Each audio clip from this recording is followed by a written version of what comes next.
Hello everyone, myself Dr. Jyoti D. Gulwani, and we are here with our subject financial management. In last video we have discussed about scope of financial management, and in that we have learned point number 1, that is financial planning, and point number 2, raising of finance. In this video we are continuing with our point number 3, that is proper utilization of fund. In last video we have learned that for each and every work company has to make plan, that is from where fund should be raised, then it should be raised from the different sources, and then allocation of the funds is must. You have already made the plan, you have already raised the fund as a finance manager. Now fund should be allocated into different investment proposals. Here management will have to take care to see that funds procured are utilized properly. How a manager can see this? Suppose, take for example, if a manager or a company has raised loan of rupees 50 lakh from outside sources. Now they have to find out different proposal where they can get the maximum profit.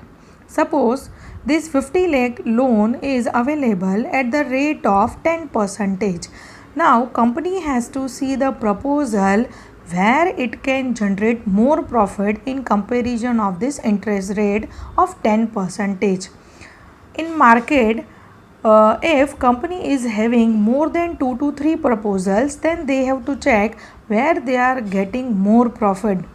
If in proposal 1 they are getting 11% profit, in proposal B they are getting 12% profit, and in proposal 3 if they are getting 10% profit, then company will go with the 12% profit proposal, because they have to earn more in comparison of the interest at which they have raised the loan.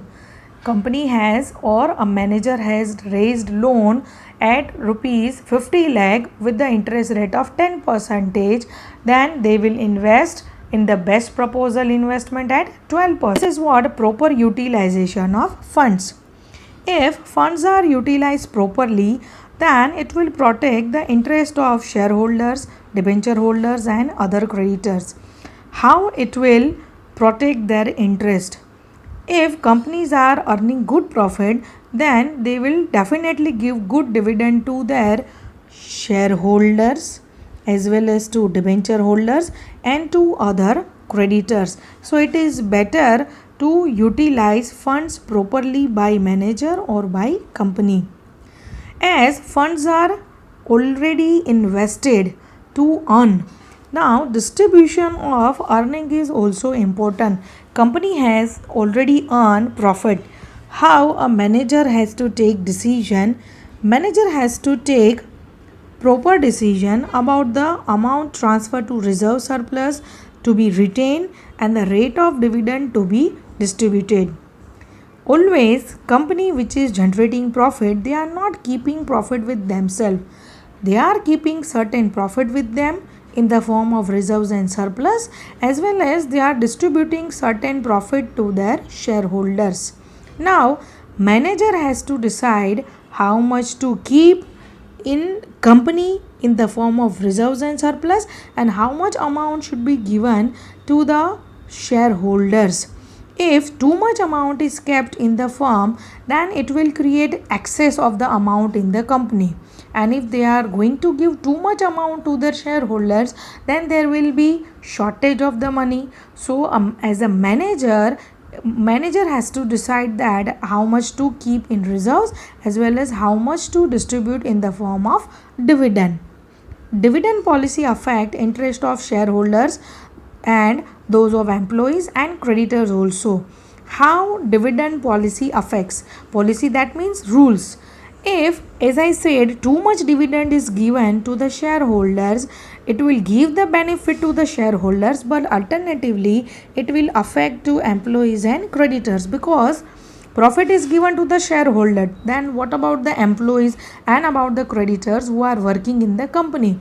If a certain profit is kept in the company, then benefit can be given to the employees as well as to the creditors. So as a manager, distribution of earnings should be average. It should not be too much high, it should not be too much less. Proper decision should be taken by the manager.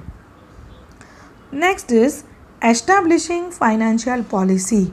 Policy, that is, as I said, that rules and regulation. As a manager is making plan related to finance, they are deciding certain rules and regulation, like in which department how much amount is to be given, how much amount is to be spent by a particular department. So in each and every department, properly rules should be given by the finance manager, so that financial problem will not arise in the firm, as well as if there are certain problem, then it can be easily solved by the manager. So clearly financial rules and regulations should be distributed in each and every department. Next is financial control. As a manager must ensure business organization run in accordance with financial plans and policies. As a policy, that is rules. If a company had made one plan that they are going to invest certain amount into the company and they are going to generate certain amount of profit, then company, workers, employees, and each and every person who is working in the industry should work according to the particular plan and rules. If they will not work accordingly, then there will be certain problems in the business. So they have to work according to the plans and policy only. So manager has to make control over these certain policies. Various tools can be utilized like ratio analysis, break-even, budgetary control, etc. to see that actual cash flow doesn't differ from that plan. Cash flow, that is incoming amount in the firm. So here if a manager has decided that this much of the amount is going to be invested, as I said, and this much of the amount is going to be earned by the firm, then it should work according to plan only. If it is not working according to the plan, then corrective steps should be taken by the manager. So this is what fully about the scope of financial management. Let us take a look again. Point number 1 in financial management scope is financial planning. That is, here as a manager you have to decide that what is the requirement at initial stages, in the stage of establishment, and if company runs smoothly, as well as what is the requirement of this, and if a company has to do investment into different project, then they have to check inflow, outflow, and return from a particular project. In the same way, they have to check proper cash, what cash will be required per day, quarterly, monthly, yearly, etc. Point number 2, raising of finance, that is how to raise the fund.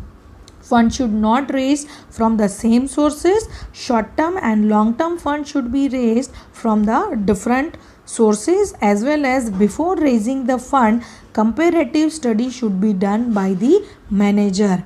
After point number 2, if funds are raised, proper funds should be utilized. That is, whatever funds are raised should be invested into profitable project.